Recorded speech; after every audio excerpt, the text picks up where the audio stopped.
Assalamualaikum warahmatullahi wabarakatuh. Salam sejahtera, salam wirausaha kreatif nasional. Yang sangat saya hormati Bapak Profesor Dr. Bambang Wibowarta, SSMA, Wakil Rektor 1 Universitas Indonesia. Yang sangat saya hormati Ibunda Dr. BRA Muryati Sudibyo, pendiri Mustika Ratu, mantan Wakil Ketua MPR Republik Indonesia, pengusaha yang menggerakkan ekonomi negara dan bangsa ini. Yang saya hormati dan banggakan Ibu Eli Sutrisna, CEO TV Excellent, pengusaha yang mendapat penghargaan nasional maupun internasional, yang banyak berkontribusi secara luar biasa memasyarakatkan kewirausahaan. Bapak dan Ibu sekalian yang saya banggakan, selaku tim ahli Menteri Koordinator Perekonomian Republik Indonesia merangkap Ketua Pokja Pemberdayaan Wirausaha Kreatif Nasional, Tim Koordinasi Nasional Pengembangan Wirausaha Kreatif, saya menyambut baik diselenggarakan seminar oleh Tim Koordinasi Nasional Pengembangan Wirausaha Kreatif didukung oleh Televisi Excellent, Televisi Motivasi Bangsa. Ibu dan Bapak sekalian, bangsa ini saat ini memerlukan banyak sekali motivator untuk mengembalikan ketertabikan bangsa ini. Saling hujat, saling menjatuhkan, saling melihat sisi yang seharusnya justru menjadi bagian dari masa lalu. Seorang motivator yang unggul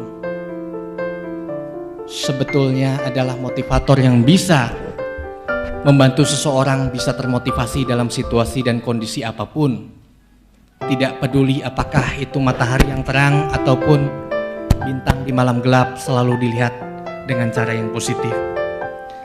Ibu dan Bapak sekalian, McKinsey pernah memprediksi bahwa kita akan menjadi negara dengan peringkat ekonomi nomor 7 di dunia.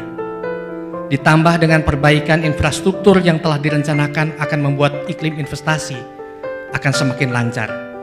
Ditilik secara ekonomi, data yang ada sudah menggambarkan hal yang baik, sekalipun dalam pelaksanaannya kita masih belum mencapai target 7% pertumbuhan ekonomi. Pertumbuhan ekonomi yang sudah dicapai saat ini mencapai 5%. Perlunya adanya ketegasan bahwa kemajuan yang ingin dicapai dalam meningkatkan kesejahteraan rakyat perlu bersamaan dengan peningkatan di dalam tata nilai dan budaya. Peningkatan kemandirian, budaya bersaing secara sehat, budaya yang menggambarkan nilai-nilai yang kuat, dan ini semuanya perlu saling berkaitan sebagai sebuah sistem yang integral. Saudara sekalian, seorang futurolog yang sangat terkenal di dunia. Futurolog ini adalah orang yang dikatakan dapat memprediksikan masa depan. Pada tahun 1976, yaitu futurolog bernama Alvin Toffler telah mengatakan, now increasingly recognizes that the constant one now is uncertainty and the certain one now is rapid changing. And the relative stability and predictability of business are being replaced by uncertainty, complexity and rapid change, and intense global competition, rapidly changing technology, economic fluctuation, shifting demography, and other dynamic condition require us to be adaptive and swift. Yang artinya perubahan, pergeseran di segala bidang. Perkembangan teknologi informasi, perkembangan globalisasi, perkembangan selera pelanggan membuat kita tidak lagi bisa mempraktekkan bisnis dengan cara-cara sukses di masa lalu. Situasi bisnis menjadi begitu berubah. Dikatakan situasi dunia, situasi bisnis menjadi unpredictable, uncertainty, uncalculate, unforeseen, unmeasurable, dan mengalami perubahan. Di mana yang sukses dikatakan yang tetap adalah perubahan dan yang pasti adalah ketidakpastian. Dan ini memerlukan perubahan di dalam pola pikir, budaya, dan nilai-nilai. Saudara sekalian, pada masa akhir Perang Dunia II, Jepang kalah dari sekutu, dijatuhi oleh bom di Hiroshima dan Nagasaki. Itu adalah bagi bangsa-bangsa pada umumnya adalah pertanda kemunduran dan kehancuran yang luar biasa. Tapi apa yang menyebabkan Jepang bisa bangkit kembali bahkan mengalahkan bisnis Amerika? Ya, pertama, adanya Jepang melakukan strategi-strategi, mendirikan Japan Productivity Center, mendirikan gerakan nasional produktivitas, kemudian menerapkan gugus kendali mutu dan quality control circle, dan di satu sisi adalah membangun apa yang diistilahkan yang saya pelajari dari Profesor Dr. Bambang Wibowarta, Wakil Rektor UI Pakar Budaya Nasional, sebagai membangun sistem budaya dan nilai. Apa itu? Yang pertama adalah Bushido Spirit, yaitu pantang menyerah. Kemudian Dantotsu, budaya yang memandang always number one. Kemudian Nemowashi, yaitu kebersamaan. Atau di dalam bahasa religiusnya adalah membangun silaturahim, membangun ukhuwah, membangun persaudaraan. Kemudian menerapkan metode bisnis Kaizen, yaitu perbaikan terus-menerus secara berkesinambungan. Dan juga menerapkan sistem metode bisnis benchmarking yang membuat Jepang bisa bangkit kembali dan mengalahkan Amerika. Saudara sekalian, Bapak dan Ibu yang terhormat, pelaku bisnis, ya, penggerak ekonomi di tanah air, bahwa kemudian kemajuan ekonomi yang dicapai oleh negara Republik Rakyat Tiongkok pada saat ini tidak terlepas dari mengubah budaya ketertutupan yang disimbolkan dengan istilah bahwa Tiongkok sebagai negara tirai bambu saat ini dibuka seluas-luasnya keran informasi. Semua dulu yang Tiongkok itu menutup bahwa akses internet tidak bisa masuk. Saya pernah tugas di sana pada tahun 2008 pada saat dilakukan Beijing Olympic Games. Ya, tahun Erling Ringpa 2008. Saya berusaha di sana ada 2 bulan dan kemudian saya kontak di Indonesia untuk kirim berbagi CD. Bahan materi saya mengajar supaya saya bisa edit di sana, saya kembangkan di waktu sore dan malam.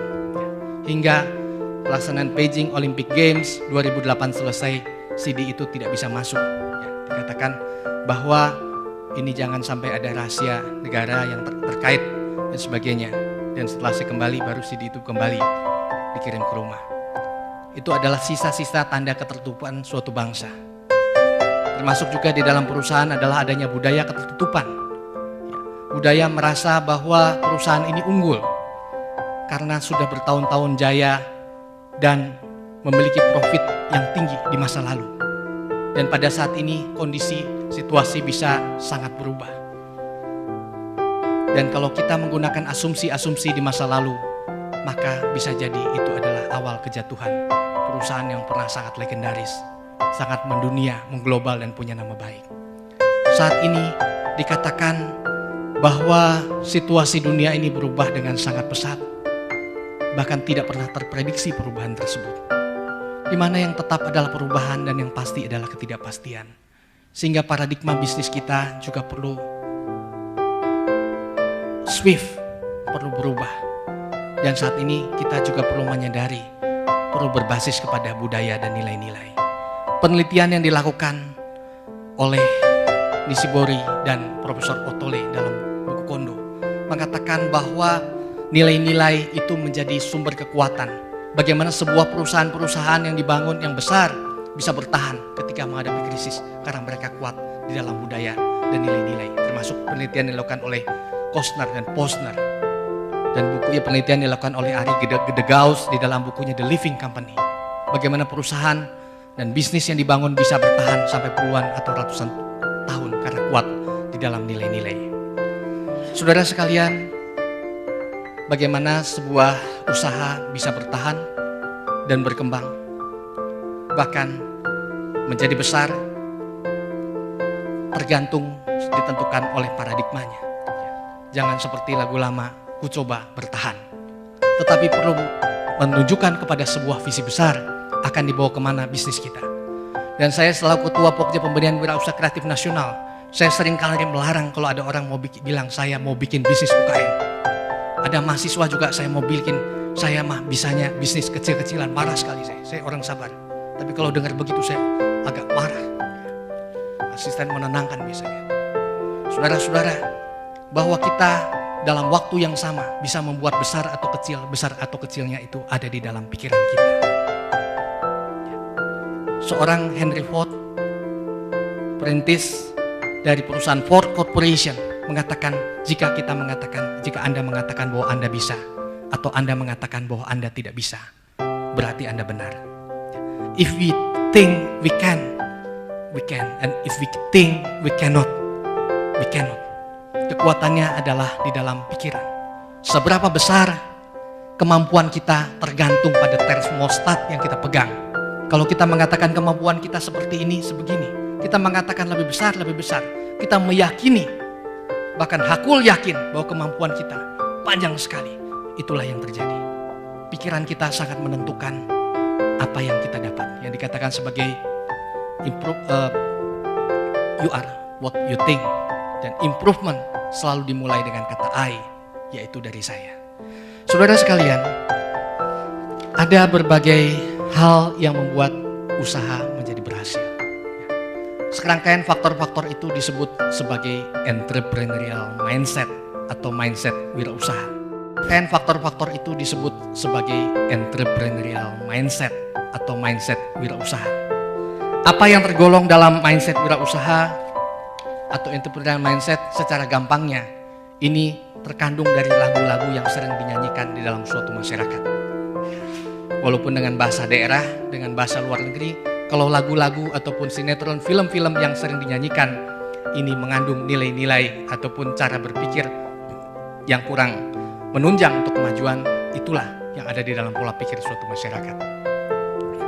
Ada di suatu daerah, lagu yang sering diputar, itu judulnya Bila Ku Mati, Kau Juga Mati. Lalu ada juga yang mengatakan sepiring berdua, karena saking miskinnya. Walaupun cinta dapat berjalan, tetapi sepiring berdua ini kasihan amat gitu ya. Karena paradigma bahwa kemampuan kita sangat amat terbatas ada di dalam pikiran kita sendiri.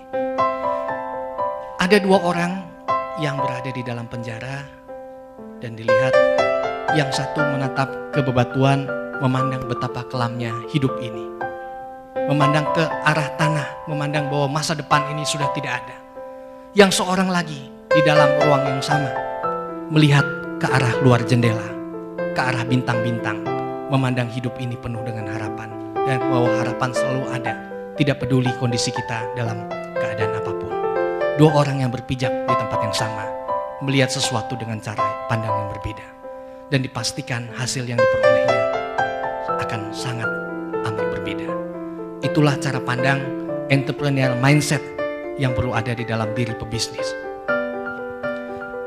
Yang kedua, seorang dengan entrepreneurial mindset memandang bahwa kesempatan itu dapat datang tiba-tiba dan sekaligus dapat hilang secara tiba-tiba. Ketika kesempatan itu datang, kesiapan tidak ada atau tidak segera diambil, maka kesempatan dapat hilang secara tiba-tiba. Kemudian juga seorang wirausahawan ini ketika jatuh 2 kali, dia bisa bangkit 8 kali. Sayangnya, mohon izin Bang, saya lihat dan Bu Muriati, ada lagu yang berada di masyarakat ini. Dan sering sekali orang nyanyikan, tidak peduli yang tua yang muda. Aku terjatuh dan tak dapat bangkit lagi. Kasihan sekali. Seorang wirausahawan ketika jatuh 2 kali, dia bisa bangkit 12 kali. Namun jangan terlalu sering jatuh, karena menandakan ketidaksiapan dan tidak bisa melihat dengan hati-hati. Boleh jatuh, bangkit lagi. Seorang yang jatuh, dia perlu bangkit lagi. Jatuh lagi, bangkit lagi. Masih jatuh lagi, bangkit lagi. Tidak dapat bangkit, dia jatuh merangkak di tempat lain dan bangkit di sana. Itulah yang menjadikan bangsa kita akan menjadi bangsa yang besar. Bangsa yang disegani oleh bangsa-bangsa lain. Termasuk menghadapi ASEAN Economic Community, masyarakat ekonomi ASEAN. Bangsa Indonesia memiliki keunggulan absolut, yaitu pemahaman akan bahasa Indonesia dan budaya Indonesia. Itu adalah keunggulan yang besar. Kita bisa masuk di dalam kehidupan orang-orang yang ada di orang Indonesia yang belum tentu pebisnis dengan modal kuat bisa dan mau melakukannya. Ini adalah kunci bagaimana bisnis usaha bisa bertahan. Entrepreneurial mindset yang ketiga adalah memandang bahwa masa depan ini penuh dengan harapan. Cara pandang ini menjadikan seseorang bisa terus bergerak ke depan. Ibu dan bapak sekalian, seorang di Amerika yang sangat terkenal, inspirator yang sangat mengglobal, yaitu bernama Madam Helen Keller. Madam Helen Keller ini namanya juga pernah kita dengar, saya kira, di masa kita masih lebih muda sedikit atau masa ABG. Sekarang juga masih ABG, hanya dulu lebih muda sedikit gitu ya. Itu penulis novel bernama Helen Keller.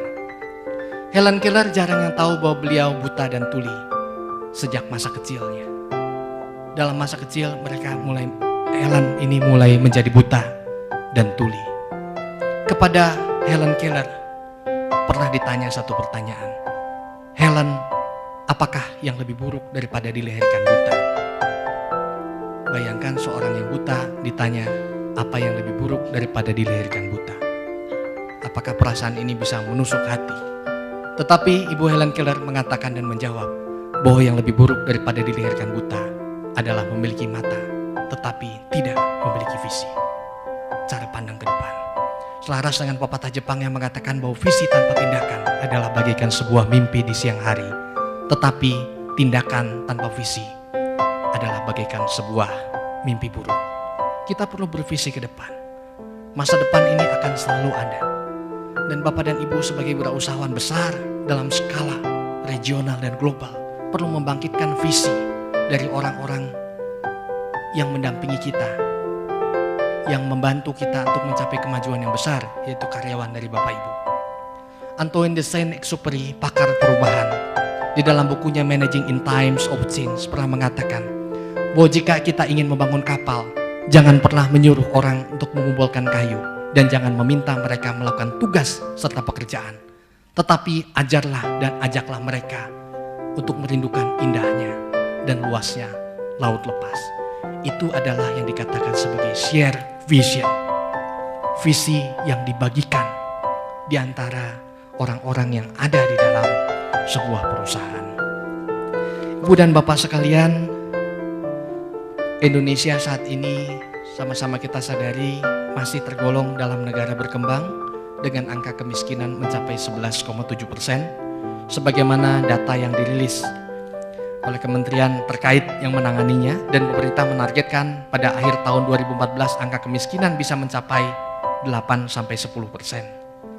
Data BPS menunjukkan pada bulan September 2013 jumlah penduduk miskin adalah 28,55 juta jiwa. Tentunya ini adalah angka yang sangat tinggi. Kemiskinan berkaitan erat dengan lapangan kerja.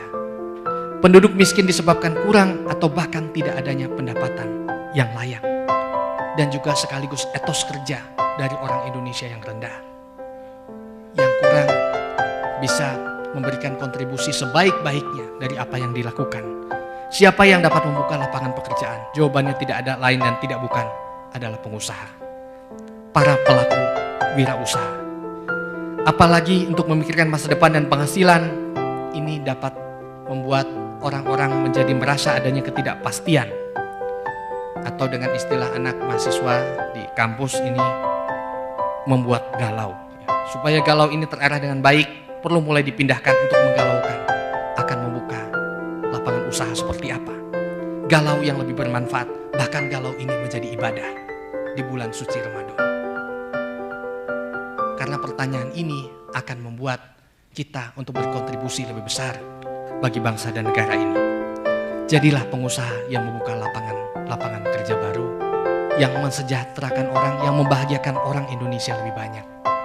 Ini adalah sebuah harapan keniscayaan untuk ekonomi Indonesia yang tinggi, sekaligus untuk membuat indeks growth, indeks of happiness atau indeks kebahagiaan yang menjadi indikator juga dari sebuah pembangunan menjadi tercapai. Saya sempat membicarakan bahwa kita perlu peka, menangkap peluang, menyusun strategi, dan mengeksekusi rencana. Ada satu hal yang penting lagi diingat ketika kita sudah mulai menjalankan usaha, yaitu mental kuat dan visi besar. Tidak mudah menyerah. Tentunya banyak pengusaha yang jatuh berdarah-darah terlebih dahulu sebelum mencapai puncak kesuksesan. Namun ada pepatah yang melekat menjadi budaya yang tidak efektif, yaitu mengatakan berakit-rakit ke hulu, berenang-berenang ke tepian, bersakit-sakit dahulu, bersenang-senang kemudian. Juga yang mengatakan bahwa kegagalan adalah kesuksesan yang tertunda. Sekilas tampaknya filosofi itu adalah filosofi yang bagus, luar biasa.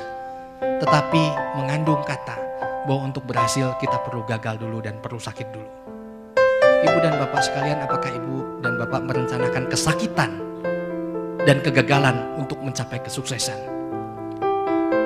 Apakah keberhasilan itu perlu dengan gagal, jatuh, ditipu orang, bangkrut, dan bahkan tidak bisa makan? Ketika dengan perencanaan yang matang, belajar dari ahlinya, kemudian dengan bimbingan business coach, salah satu yang terbaik di Indonesia ini Ibu Eli Sutrisna, maka kegagalan ini sebetulnya tidak perlu terjadi sekalipun.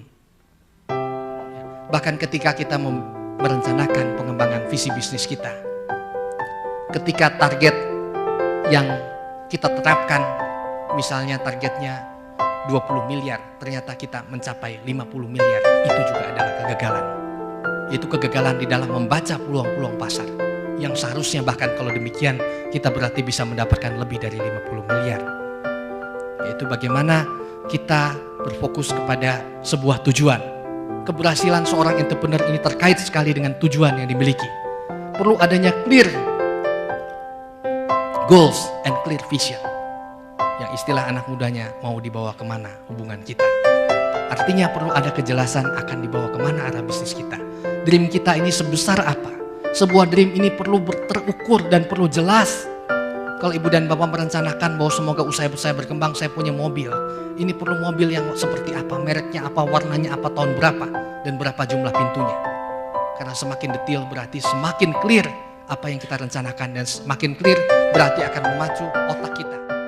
Yang menurut istilah Profesor Bambang sebagai neokortex, ini mendorong kita lebih jelas untuk bisa mencapai apa yang diinginkan, apa yang dicita-citakan. Kemudian sebuah tujuan ini juga perlu bertenggat waktu. Sebuah tujuan juga perlu kita yakini untuk apa tujuan tersebut, yaitu kekuatan dari sebuah makna yang kita kembangkan. Bangsa Indonesia dikenal kurang mendalami atau kurang dalam makna hidup. Ya, kalau lihat orang yang punya penghasilan sampai 200 juta per bulan masih juga mau lebih dengan cara-cara korupsi. Itu menandakan kurang kuat pada makna hidup. Kalau penghasilan 200 juta per bulan itu berarti 1 tahun sekitar miliar, ya, sudah sampai miliar, tapi masih kurang. Itu kurang kuat di dalam makna hidup. Maka kita perlu mengenali makna dan tujuan apa dari bisnis yang kita bangun. Dan tujuan ini perlu tujuan yang menggetarkan hati, yang ketika kita mendengarnya kita tergetar untuk bisa mewujudkannya. Visi dari Johnson & Johnson mendirikan Johnson Wood Corporation adalah untuk kesehatan masyarakat dunia, membangun dunia yang sehat jasmani maupun rohani, membangun bangsa yang besar karena sehat, dan tidak ada di dalam visi bisnisnya itu untuk mencapai profit yang sebesar mungkin. Profit itu mengikuti seiring dengan benefit yang seorang pengusaha hasilkan. Jadi kita boleh mendapatkan profit through benefit yang kita hasilkan, mendapat keuntungan melalui kemanfaatan bagi masyarakat. Yang ini adalah kunci dari keberhasilan dan keberlanggengan usaha. Apalagi ketika nilai-nilai ini dipegang oleh orang-orang yang dalam organisasi. Kemudian hal yang penting diingat ketika kamu sudah mulai menjalankan usaha adalah memahami bahwa keterbatasan itu sebetulnya bukan pada modal atau akses permodalan. Colonel Sanders, pemilik KFC, Kentucky Fried Chicken, baru diterima resepnya setelah mengalami 100 kali penolakan. Jika beliau berhenti pada penawaran resepnya yang ke-100, tidak akan ada restoran cepat saji yang kini ada di seluruh dunia. Begitupun Bapak dan Ibu saudara sekalian, ketika mengalami ditipu atau kerugian, jangan menganggap hal itu sebagai kegagalan yang apalagi membuat stres atau depresi, lantas berhenti berwirausaha. Kita tidak akan stres atau depresi ketika cara pandangnya tepat. Ketika cara pandang kita memandang bahwa semua adalah tidak ada kegagalan, ya. Saya juga tidak pernah mengalami kegagalan sekalipun, belum pernah, saudara-saudara. Ya, dari lahir sampai sekarang nggak pernah gagal. Bapak Ibu percaya atau enggak, tapi saya yakin saya tidak pernah gagal. Ketika Bapak dan Ibu mengalami tidak mencapai target, itu bukan gagal. Itu adalah sebuah proses belajar untuk mengembangkan dan mencapai keberhasilan yang lebih banyak lagi. Di sebuah harian surat kabar ada gambar calon presiden, semua calon, dan di sana ada quotes dari seorang negarawan Amerika yang mengatakan kadang-kadang kegagalan membuat kita menemukan cara baru untuk menang dan berhasil pada waktu yang tepat, dan kemenangan ini menjadi jauh lebih besar dan lebih bermakna. Kadang-kadang terjadi bahwa kegagalan ataupun belum tercapainya tujuan akan membuat kita mencapai target, mencapai keberhasilan yang lebih besar lagi. Tetapi jangan pernah merencanakan untuk gagal dulu supaya sukses. Ketika kita melihat semua dari perspektif positif, bangsa ini akan maju. Pergerakan indikator-indikator ekonomi, gross national product, gross domestic product, bukan hanya ditentukan oleh intervensi pasar atau mekanisme pasar, akan tetapi keyakinan suatu masyarakat, katakanlah akan masa depan yang lebih cerah. Keyakinan bahwa kita dapat mendapat peluang dari situasi yang terjadi, itu akan menggerakkan kemajuan pembangunan dan menggerakkan ekonomi.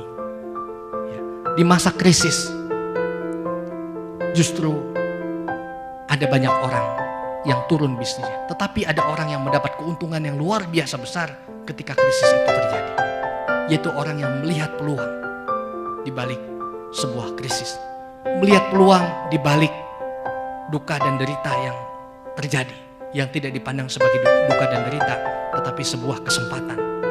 Bagi orang-orang yang tangguh, pengusaha tangguh, untung atau bangkrut adalah satu hal yang nilainya hampir sama. Ketika terjadi, suatu saat terjadi bangkrut, dia memandang bahwa ini adalah kesempatan untuk membuat usaha yang lebih maju. Seperti dipraktekkan oleh pengusaha baja yang sangat terkenal di dunia, Rockefeller. Ketika pabriknya terbakar, beliau nangis 2 menit dan mengatakan, ayo bereskan. Ini adalah awal kebangkitan. Dan betul itu terjadi. Positive thinking, negative thinking is wasting energy, but positive thinking is mobilizing energy. Kita dapat berperan menggerakkan ekonomi bangsa ini dengan menerapkan positive thinking terhadap siapapun. Bahkan Tuhan juga pernah mengatakan di dalam kitab sucinya bahwa aku adalah sebatas persangkaan hambaku kepadaku. Atau bahwa kalau kita meragukan Tuhan, berarti kita adalah orang-orang yang sombong, orang-orang yang tidak memahami bahwa kekuasaan Tuhan itu adalah sesuatu yang besar. Bapak dan Ibu sekalian, menjadi wirausahawan yang mandiri, membuka lapangan pekerjaan adalah pahlawan ekonomi negara, dan karena itu kita patut berbangga. Dan kita patut melanjutkan upaya kita untuk menjadi wirausaha yang besar, dinamis, dan bervisi global. Ya, pasar ini bukan hanya pasar Indonesia ataupun pasar Depok ya, yang jualan nasi kebuli di Depok ya. Pasarnya bukan hanya di Kecamatan Sukmajaya. Kita sekarang ini ada pasar dunia yang berawal dari nasi kebuli di Kecamatan Sukmajaya, Depok, bisa menjadi pemilik nasi kebuli dengan jaringan di 72 negara. Ini pengantar apa yang dilakukan oleh Ibu Dr. BRA Muriati Sudibyo yang mengembangkan industri kecantikan dari garasi dengan 2 orang pembantu, menjadikan Mustika Ratu saat ini ada di puluhan, mendekati angka ratus negara di dunia. Setiap negara yang saya kunjungi ada Mustika Ratu. Ini dimulai dari kekuatan mindset yang memandang tadi, apakah yang lebih buruk daripada dilahirkan buta? Yang lebih buruk daripada dilahirkan buta adalah memiliki mata tetapi tidak memiliki visi. Saudara sekalian, ada seorang yang terkenal di dunia juga, yang anak-anak kita, adik-adik, atau mungkin saudara-saudara kita mengenalnya, yaitu Mr. Walt Disney. Walt Disney ini adalah seorang yang sangat luar biasa miskin pada masa mudanya. Mungkin kalau Walt Disney hidup di Indonesia, untuk datang ke kantor Menko Perekonomian Lapangan Banteng, mungkin ongkosnya juga nggak punya. Atau minta kebaikan orang dulu, saya mau ke seminar bagi dong uang, atau jalan mungkin ke sini. Ya, beliau tidur di gudang demi gudang. Ada gudang yang lebih sering dipakai. Dan karena tidur di gudang yang namanya gudang sederhana, yang mungkin juga kadang-kadang pamit, kadang-kadang nggak pamit, ya sudah tidur di situ aja. Mungkin dia mau tidur masa diganggu. Yang ganggu tikus lewat ya, hitam, tikus-tikus yang besar. Dan Mr. Walt Disney melihat tikus ini sebagai sahabat dan sebuah kesempatan. Dia menggambar tokoh tikus dengan berbagai karakter yang kemudian menjadi tikus yang nice. Walt Disney ini kemudian ada tokohnya Mickey Mouse, ya, ada lagi Minnie Mouse, ada siapa lagi Bapak Ibu? Goofy, Paman Gober, Alice and Wonderland, dan sebagainya. Kemudian diikhtiarkan menjadi tujuan yang lebih besar, yaitu mendirikan Disneyland, taman yang sangat terkenal di dunia. Ibu dan Bapak sekalian, di Amerika ini ada taman yang terkenal sekali, yaitu Disneyland. Didirikan atas impian dari Walt Disney. Di sana ada miniatur dari tadi Mickey Mouse, Minnie Mouse, Goofy, anjingnya Goofy siapa? Pluto. Lalu yang kaya sekali dan pelit, Paman Gober, tahu ya. Kalau Mickey Mouse pacarnya siapa? Kalau yang pacar gitu cepet jawabannya. Ini kemudian taman ini sangat dikenal. Pada saat Disneyland diresmikan, ratusan wartawan mancanegara berkumpul untuk meliput pendirian dari Disneyland itu. Di sana mungkin ada, kalau dari Indonesia misalnya Kompas datang, Kompas TV datang juga kalau udah ada dulu ya, Metro TV, lalu apa lagi? Sinar Harapan, apa Bapak Ibu ada masukan? Majalah apa? Tempo, Gatra, Sindo, Excellent, apalagi yang ada? Kemudian mungkin ada juga Warta Kota, Pos Kota, karena menarik ya. Lampu Merah juga datang meliput, bahkan majalah Misteri untuk melihat aspek goibnya. Datang ke sana mendekati istri dari Walt Disney yang hadir dan meresmikan Disneyland itu. Pada saat Disneyland diresmikan, Mr. Walt Disney berhalangan hadir karena telah meninggal dunia. Beberapa saat, mungkin beberapa hari sebelum Disneyland itu diresmikan, ratusan wartawan mancanegara mendekatkan alat rekam dan kameranya ke istri dari Walt Disney. Dan ada beberapa pertanyaan, antara lain pertanyaan yang kurang ajar juga. Dia katakan, Ibu Walt Disney, apa yang seandainya Bapak Walt Disney katakan seandainya ia masih hidup dan berada di tempat ini untuk meresmikan Disneyland yang sangat megah ini? Istri Walt Disney ketika ditanya itu tidak tampak murung atau sedih, tetapi menjawab bahwa Walt Disney ini telah melihat ini dalam mimpi-mimpinya dulu.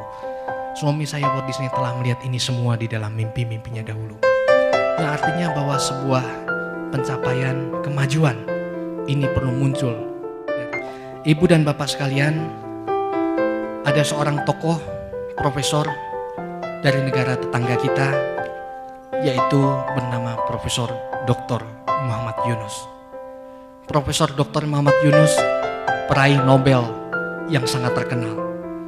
Ketika pulang dari studinya di Chittagong University dan selesai mengajar di kelas, ia tertunduk lesu. Ia hampir meratapi mengapa ilmu-ilmu ekonomi yang beliau kuasai dalam level tertinggi, yaitu level doktor, hanya berlaku di ruang kelas yang hampa dan tidak bisa menjawab masalah kemiskinan di Bangladesh. Profesor Muhammad Yunus dengan sedih tetapi juga bangkit dari kesedihannya, mengurangi jam mengajarnya, mengajak beberapa mahasiswa turut serta dan berkeliling di kota Bangladesh. Ia menemukan bahwa banyak orang miskin, dan orang miskin ini bukan terjadi karena mereka malas, tetapi ia menemukan bahwa orang itu miskin karena tidak ada akses untuk kesejahteraan, tidak ada akses untuk pinjaman, untuk mengembangkan usaha, tidak ada coach waktu itu, sehingga ia berpikir ia perlu mengubah cara pandang. Profesor Muhammad Yunus membongkar pandangan tentang kebodohan dan kemalasan, kutukan dan ketidakmungkinan ciptaan sistem ekonomi, politik, budaya, dan birokrasi yang membuat orang miskin tetap miskin, tetapi kemiskinan menjadi proyek uang. Ia percaya pada tesis besar kapitalisme tentang sistem ekonomi yang kompetitif, tetapi ia menolak ketamakan. Ia menyodorkan konsep kewirausahaan sosial yang terbukti membawa perubahan multidimensional bagi kaum miskin, khususnya perempuan. Muhammad Yunus 67 tahun pada saat itu, mungkin saat ini sekitar 71 tahun, tapi Ibu Eyang Muryati lebih senior dari Muhammad Yunus, Ibu Muryati Sudibyo, berusia 86 tahun. Muhammad Yunus adalah orang besar bukan karena penghargaan Nobel Perdamaian tahun 2006, tetapi terutama karena berani membongkar keangkuhan di dalam dirinya dengan mengakui bahwa teori-teori ekonomi. Saya dosen Fakultas Ekonomi UI. Ya. Tapi Muhammad Yunus menyadari bahwa apa yang ia ajarkan di ruang kelas kosong.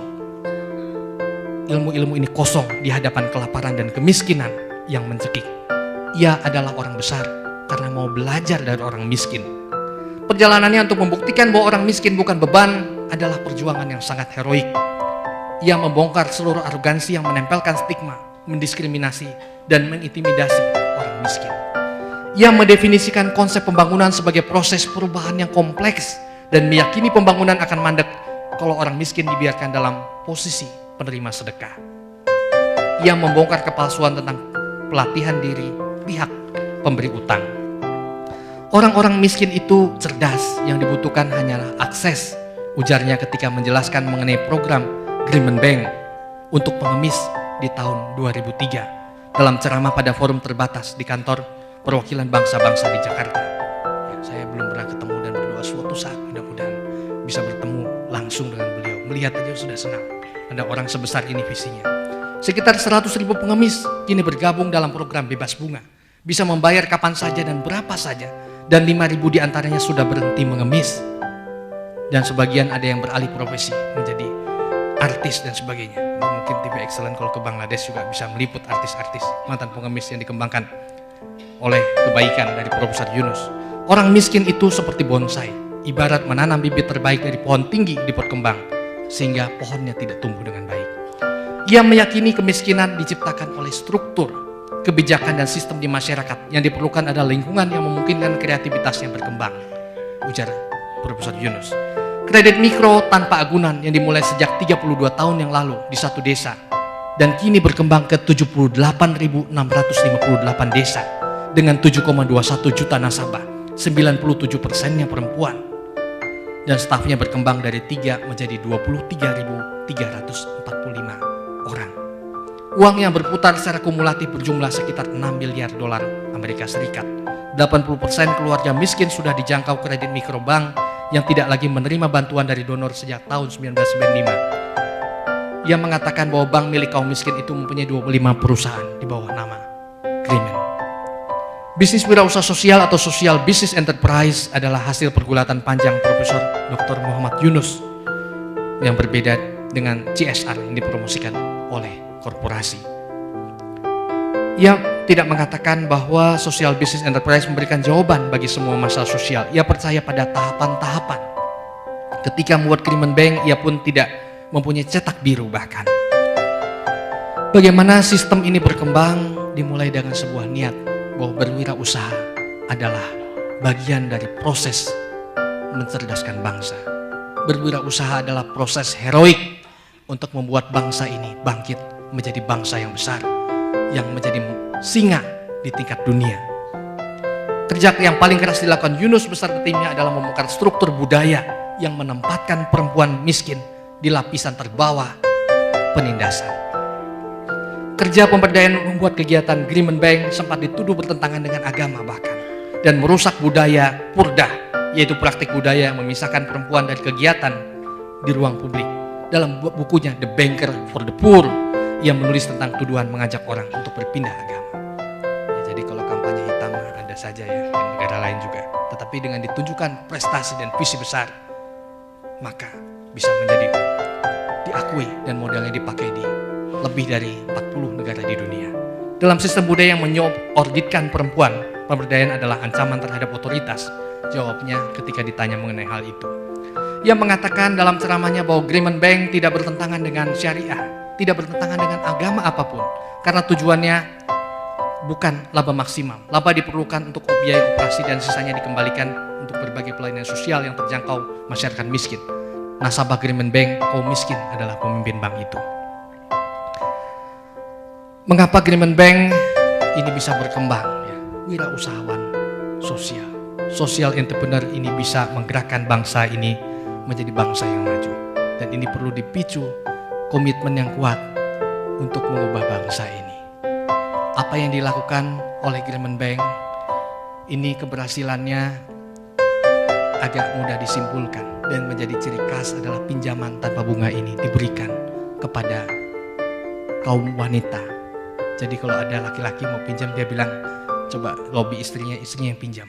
Karena wanita ini dipandang dan diyakini lebih berkomitmen, lebih memiliki sentuhan personal di dalam bisnis. Kita lihat dari pembicara 3 yang di depan, 2 wanita, ya Ibu Dr. BRA Murlita Sudibyo dan Ibu Eli Sutrisna. Ada satu pria, Profesor Bambang, ya, mengatakan ini bahwa wanita ini punya keunggulan sentuhan personal di dalam melakukan apapun. Sehingga sentuhan personal ini bisa membuat usaha bisa berkembang. Ibu dan Bapak sekalian, menutup keynote speaker ini, izinkan saya untuk membacakan sebuah puisi yang menggambarkan kekokohan dan sikap positif dari seseorang untuk bisa membangun usaha yang besar, bisa sanggup mengatasi tantangan apapun. Seorang bernama Okmandino. Okmandino adalah penerbang tua yang dalam masa tugas penerbangannya selalu berhasil menghadapi penerbangan badai krisis. Dan ia tidak pernah gagal di dalam penerbangan seberat apapun. Okmandino selalu bisa mengatasi mission impossible. Melihat filosofi hidupnya yang membuat ia bisa mencapai apapun juga, maka tidak heran bahwa keberhasilan demi keberhasilan selalu ia raih. Kusambut dengan cinta life philosophy from Okmandino.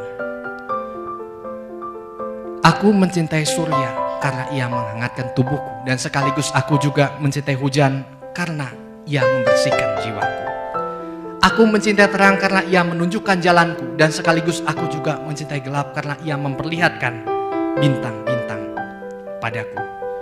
Aku menyambut sukses karena ia membesarkan hatiku, dan aku pun tidak pernah menolak gagal karena ia telah mengasah jiwaku. Aku menyambut kesempatan karena ia membawa rezekiku, dan aku pun tidak mengelak rintangan karena ia memperkokoh batinku. Aku menyambut siapa saja orang yang datang karena bersilaturahmi adalah kebajikan utamaku. Dengan cintaku robohkan tembok-tembok prasangka yang memisahkan kita semua anak manusia, dan sebagai gantinya aku bangun jembatan saling pengertian agar cintaku dapat menyentuh setiap insan. Aku mencintai orang sukses karena mereka memberikan inspirasi, tetapi aku juga mencintai orang yang belum sukses atau tidak sukses karena mereka mengajarkan kerendahan hati. Aku mengasihi raja-raja karena mereka anggun dan mulia, dan sekaligus aku juga mencintai orang kecil karena mereka adalah kekasih Tuhan. Aku mencintai orang kaya karena banyak derma mereka, dan sekaligus aku juga mencintai orang miskin karena tulus sikap mereka. Aku mencintai orang muda karena tinggi semangat mereka, dan aku juga sekaligus mencintai orang tua karena banyak hikmat mereka. Kupuji para pembenciku agar mereka menjadi sahabatku, dan kusemangati sahabat-sahabatku agar mereka menjadi saudaraku. Kugigit keras lidahku bila tergoda mencela orang, tetapi bila kupuji orang, ku lakukan dari mimbar dan corong. Tidak kubiarkan hatiku memeluk keputusasaan, melainkan kemuliaan jiwaku dengan ilmu pengetahuan, dan kutinggikan harkatku dengan hikmat dan firman Tuhan. Ibu dan Bapak sekalian, selaku tim ahli Menteri Koordinator Perekonomian Republik Indonesia untuk Sistem Logistik Nasional Indonesia National Single Window, merangkap Ketua Pokja Pemberdayaan Wirausaha Kreatif Nasional Kementerian Koordinator Perekonomian RI, Tim Koordinasi Nasional Pengembangan Wirausaha Kreatif, Tim Perancang Peraturan Presiden tentang Wirausaha Pemula, Tim Penyusun Peraturan Presiden tentang Pengembangan Kuliner. Saya mewakili Bapak Menteri untuk mengapresiasi atas apa yang telah kita lakukan. Selaras dengan kegiatan program Gerakan Kewirausahaan Nasional yang dicanangkan oleh Presiden Republik Indonesia, bahwa bervisi bahwa berwirausaha akan berkorelasi dengan kemajuan bangsa, dengan slogan daripada wirawiri cari kerja, lebih baik wirausaha. Demikian sambutan saya. Terima kasih atas kebahagiaan ini dapat berada di tengah saudara sekalian, para wirausahawan, pahlawan bangsa. Dan berwirausaha adalah bagi negeri Indonesia. Sekian sambutan keynote speaker. Salam perubahan untuk sukses luar biasa. Salam wirausaha kreatif nasional. Wassalamualaikum warahmatullahi wabarakatuh.